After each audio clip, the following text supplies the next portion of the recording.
Hey everybody, it's Paul. And Steve. And we are back to discuss it all.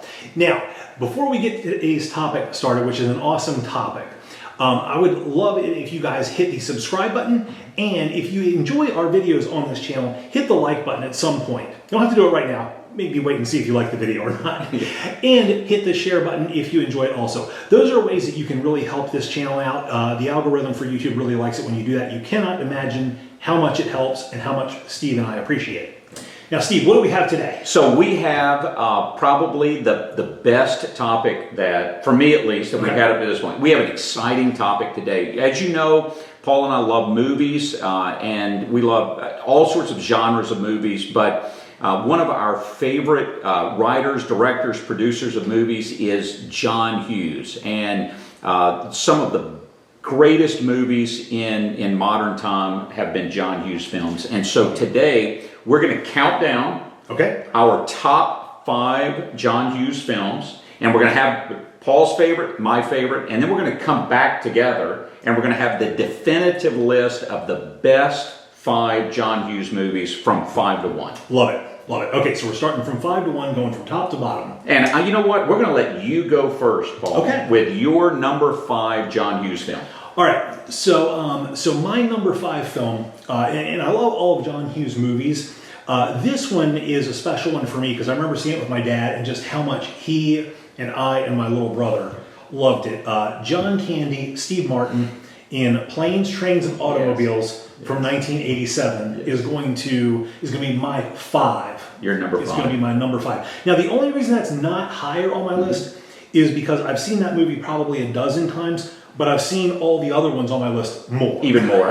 That's right. So it starts at 5. So it starts at 5. And it's a neat, for me, that's a neat movie because it's a little bit more of a mature John Hughes movie. Right. 2 great actors in it. But I feel like the theming of that was a little bit more grown up than some of his other movies. It wasn't one of his coming of age teen movies or whatever, and a lot different. It also had an emotional appeal that was a little different than some of the other movies. As well. I had that on my list as well. So that was that was on my list. We'll kind of, when we get there, I'll let you know where it is in the list. But what a great movie, great acting. I read somewhere or heard somewhere that maybe they're going to redo that movie. Have you heard that? I have not. So they're redoing so many movies. Yeah, I don't see how you could redo that. John Candy and Steve Martin, there are no replacements for either of them, I don't think. I know. Yeah, there's really not. And I feel like that was a story that was perfect in that time when communication was not the way that it is now. I'll go and I'll see the movie if they redo it, just because I want to see how they do that. But I'm dubious. Well, if you had cell phones, you wouldn't find yourself in the predicament that Steve Martin finds himself in. That just wouldn't happen. That's right. And I mean, we have you always want to be together with people during the holidays, but there's so many other ways to connect. You don't feel like you have to be in person as much anymore. Yeah, no, that's a great pick and a great, fabulous movie. So I'm going to go with my number 5, and I'm going to stick with John Candy. Okay. One of my favorite, certainly one of my top 5 favorite John Hughes films is Uncle Buck. Okay. Which is just, the humor in Uncle Buck is just from start to finish, but there's still that emotional element. There's the idea of family, the feeling of hurt, and the loss of trust, and then the rebuilding of trust. It's well written. It's certainly well performed with John Candy. What a great film. Yeah, that is a great pick. That one didn't appear on my list just because it got edged out by some of the other ones. But that's just a fun pick, and it's really neat how John Hughes really gravitated towards working with certain actors. Of course, Molly Ringwald was known as his muse. Sure. He really did enjoy working with John Candy. And they made some terrific films together. What a great actor. Certainly is one. And I believe that may have been the first appearance of Macaulay Culkin. That's exactly right. In that movie. Okay. All right. There you go. All right. So Uncle Buck, your 5th. Okay. So my 4th pick is going to be, or my 4th movie, number 4 on my list, is going to be Weird Science from 1985. Yes. To me, that was just such a cool movie because that was really when the idea of home computers were becoming sort of big. That's right. Sort of a big deal. not everybody had them, so they were exotic enough Yep. that you didn't really know what their capabilities were. And and there was TV shows about like home computers are going to be able to do this. The idea of feeding it information and creating a person didn't seem that far-fetched. No, not at all, not at all. And with 3D printing today, you can make almost anything you want. That's true. That's true. So, I really like that movie just because it was kind of like just that teenage romp, That's sort right. of thing, without going into the territory that like Porky's or some of the other movies did. I really enjoyed Anthony Michael Hall, and for the life of me, I cannot think of his co-star's name. I can't either At this moment. I can't either.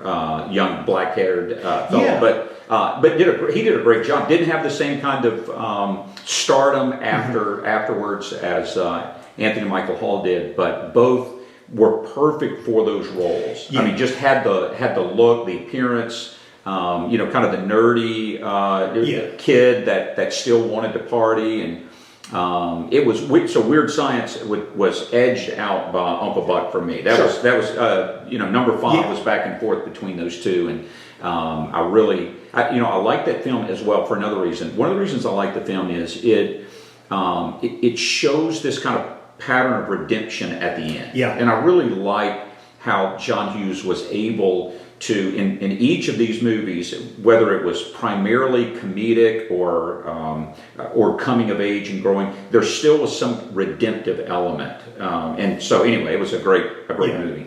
And I think that of course had Robert Downey Jr. in it. That's right. As kind of like one of the pseudo antagonists, I guess, if you would, because he and his buddy were the popular kids.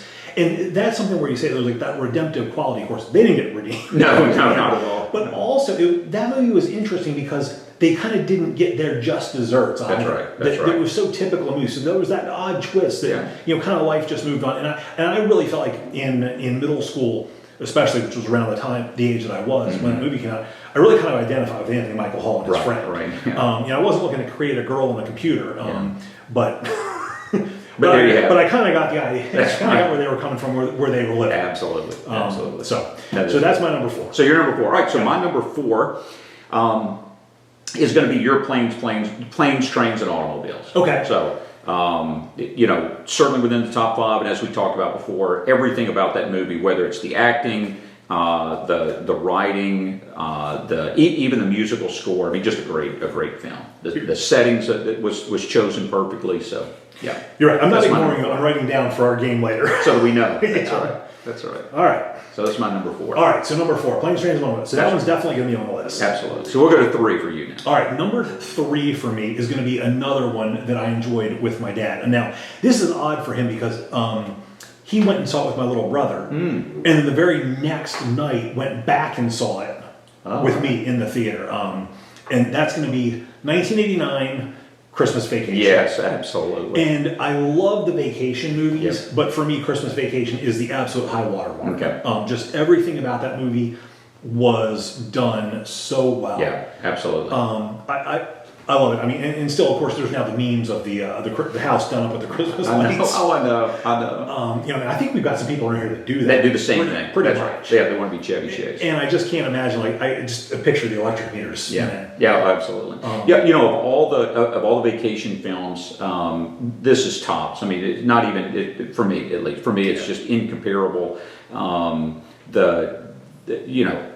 you have Cousin Eddie, he's perfect. I mean, it's a great film. So well written, and it's not just written like it's slapstick comedy. It's not just that you have funny things, and like a Caddyshack where you have it's just hilarious all the way through. It's a story. Yeah, it's a story. It's clever. Yeah. And that's one of the things that I like so much about, like you said, Caddyshack or John Hughes.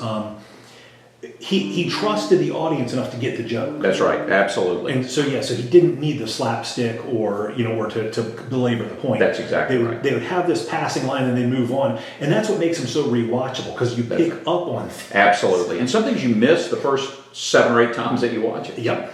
Yeah, and of course, if you watch them as much as Steve and I have, you can kind of recite the lines. Absolutely. And they just come out sometimes without you even planning. Yeah. The lines do. So okay. Yeah. No, that's great. So that's going to be my number 3. Chevy Chase wanted to have the perfect Christmas. Yeah, and that's on my list as well. Yep. So that'll be just a little bit later. So my number 3 is going to be Breakfast Club. Okay. Breakfast Club. That's on my list. I love Breakfast Club. There's nothing about Breakfast Club I don't like in terms of the movie. I don't think you could make Breakfast Club today. No. You know, there of course a number of John Hughes films you couldn't make today, but No. you know, and here's I think this is what for Breakfast Club to me makes it such an excellent movie. It's that it's an ensemble cast of characters. And you know, John Hughes was able to do that. Some writers and directors just can't produce a film that's an ensemble cast of characters that you can really follow. You know, you need the one protagonist and the one antagonist, and you follow them through. And this Breakfast Club, he was able to highlight each of these characters, to see them through their character arc, and to entertain all the way through. So it was gripping, it was emotional from the opening scene. You know, dropping off at school, there's an emotional pull, and so you were connected until the very end on the football field with a fist raised in the air and the great music. That's the other part of this. Just great music. So. Yeah, John Hughes was excellent at picking out like those songs. Oh yeah. And, you know, finding that song, and he did it a lot with a lot of English artists. Mm-hmm. Yeah. A lot of one-hit wonders. Yeah, that's a great point. Yeah. And you know, and oftentimes it was during the end sequence. That's right. That you get that song. Absolutely. Which really did. It left you leaving the theater with that emotional connection. I know, that's right. So now I've got to ask, Breakfast Club is on my list, we'll talk about it more, but which character did you identify most with? Yeah, so at different stages in my growing up, different characters. So kind of, you know, the jock, the kind of disobedient kid who was the loner. Mm-hmm. The problem with that character for me is that I didn't have abuse at home. I had a great, wonderful relationship with my dad, and so I wasn't struggling with those kinds of things. So that character,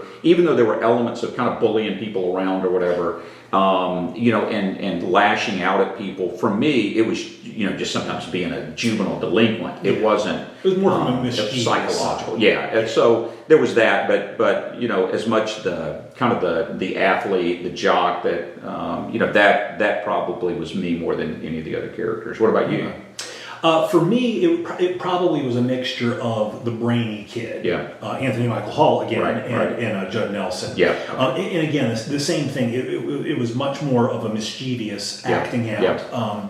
And I think for me, it was really for me trying to find that balance, just not really being comfortable being the kid that I really didn't struggle in school. I was just kind of one of those people that I was able to comprehend what I was reading very easily, and so I didn't have to work very hard. Yeah. And you know, but I wanted to fit in with a certain crowd that really struggled in school. Oh yeah. Yeah.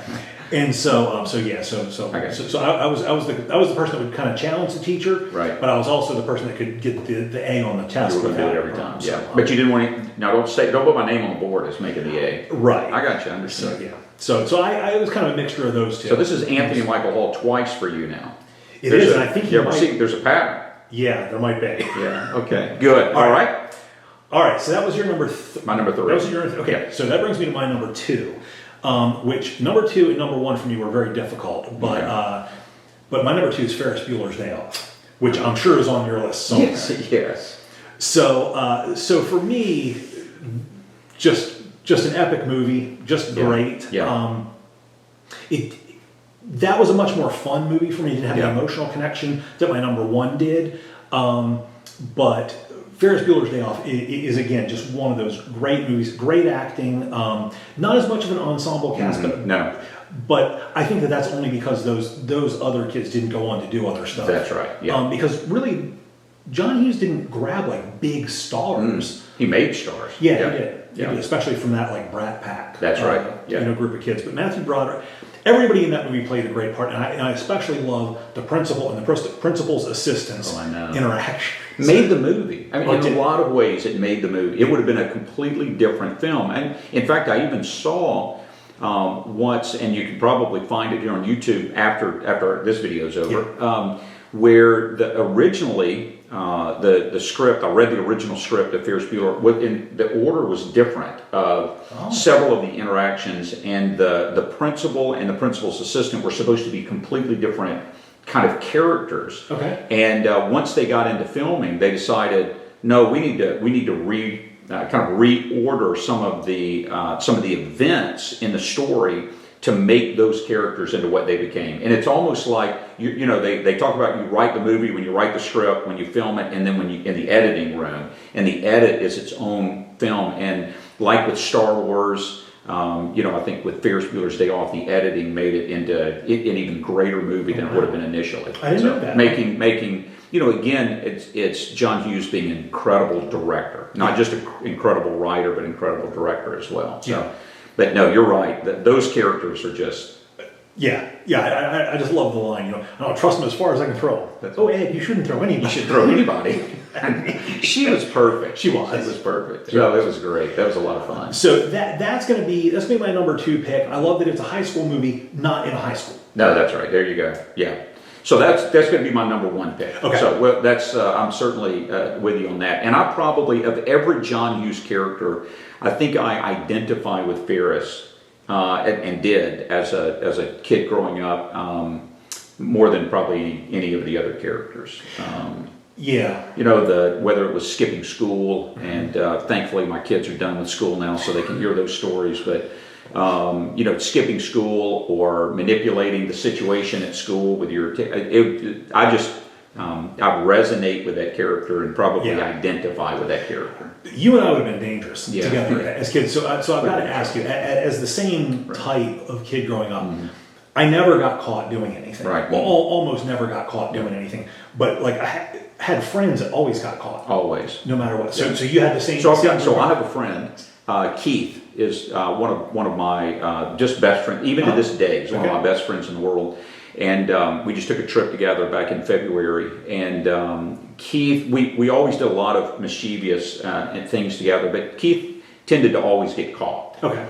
And I don't know why he was always the one getting caught, and I didn't. Some of it, I think, for me was that, like you, school came really easy for me. And so I was in a talented and gifted program, and you know, I don't know that there was always this eye toward, you know, well, that kid's going to be the one doing all the mischievous stuff, or almost even a forgiving attitude. You know, it's like, well, don't blame them for anything they did. Looking back on it now, I definitely see that there was that almost predisposition to forgive the people that were on that track, because it was like, okay, this kid has a chance to go on and do these things. And it's just, you know, just the things that people think at that age. Well, Paul, my senior year in high school, our guidance counselor was Virginia Carmichael.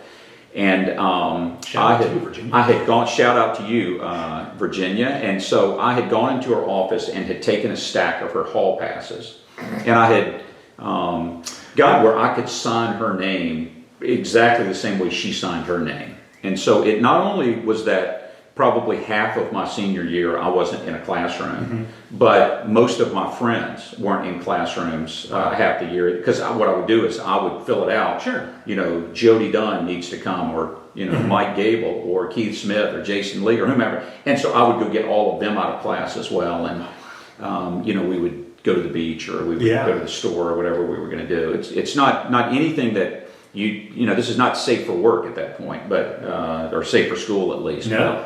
But, that was my senior year with Miss Carmichael. Yeah, so you were kind of living Ferris Bueller's Day Off. Too many times. Yeah, me too. Some other stories we can come back to at some point. Yeah, I had the same experience, but for me it was mostly the junior year. Yeah, that's great. Yeah, so yeah, okay, all right, that's perfect. Okay, so that was your number 2. So that was my number 2. Your number 1. So what's your number 2? So my number 2 was Christmas Vacation. Okay, and so my number 1 is Breakfast Club. Yeah, which we kind of figured out by process of elimination. Right, that's right. Okay, so what we're going to do here is we're going to play a little game. I have index cards written down with the names of movies on it. Hopefully you can see that. It's Uncle Buck. I kind of filled out some of them in advance, so Weird Science, because I knew I picked that. Breakfast Club, Ferris Bueller, Planes, Trains, Automobiles. Christmas Vacation. That's it. So we've got 6. So we only disagreed on really 2. Weird Science and Uncle Buck. So we've got to pick which one of those 2 is going to make it.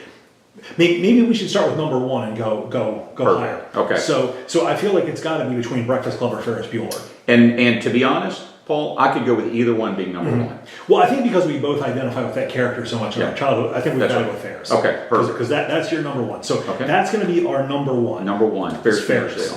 All right, so then I think Breakfast Club by definition has to go number two. Number two, no doubt. All right, so Breakfast Club is going to be number two. Yep. All right, so that leaves us with Planes, Trains, and Automobiles and Christmas Vacation were on both of our lists. That's right. And I think I had Christmas Vacation in the top three, and you had Planes, Trains, and Automobiles as 5. Correct. And I had it at 4. Okay. So Christmas Vacation, yes. number 3? That was my number 3, so that'll go right there at number 3. And Planes, Trains is going to be number 4. So really what we're talking about here is Weird Science or Uncle Buck. And I really don't know how you decide between the two because they're so different. No, you're right. It would be tough. So what if we decided it this way, that the movie that is most Tom Hughes-y, which has to be Weird Science. Okay. I mean, we didn't talk about Pretty in Pink, and but the reason. I think if we were teenage girls, we would. We would have. That's and exactly 16 Candles would have been on there. Some Kind of Wonderful probably would be in here. Which again was like, all these were great movies. They were great movies. And all 3 of those in Weird Science are more in the same genre than Uncle Buck. It's a little bit of an outlier. It fits maybe more with the Christmas Vacation type feel, or Planes, Trains, and Automobiles, a little more adult and grown up. But I think if we really are focusing on what is John Hughes-y, I'm great with Weird Science. What do you think? Okay, I think it was on your list. So I think either of them could be, but I think you're right about that. And for me, I feel like the magical time for John Hughes was 83 to 87, without a doubt. And I think Uncle Buck was 89. That's right. So without a doubt. So I'm okay with that. Perfect. So Weird Science is going to finish off our list. So there you had it. You got our lists, and now you got the definitive. Ferris Bueller, Breakfast Club, Christmas Vacation, Planes, Trains, and Automobiles, Weird Science. That's like a full day. And what did we do wrong? I mean, what did we miss? What did we or one of the others, Pretty in Pink or 16 Candles, did they top these? Did we get them out of order? Yeah. And this may be, I think Saturday, maybe we just start here at Ferris Bueller and we go all the way through the next what weekend. I'm thinking. It's just that would take up a Saturday and would be pretty enjoyable. Yeah, absolutely. Yeah, good. All right. Okay, so that's our list. How about you guys? Like Steve said, what did we miss? What did we miss? What did we get wrong? Maybe you pick these 5, but in a different order. We'd love to know your reasoning for that. So you can leave those in the comments down below. And again, please hit the share button, the subscribe button, the thumbs up button. That really does help us out. That's right. And if you have any suggestions for video ideas in the future, down in the comments. All right, thanks so much for watching. We'll see you guys next time.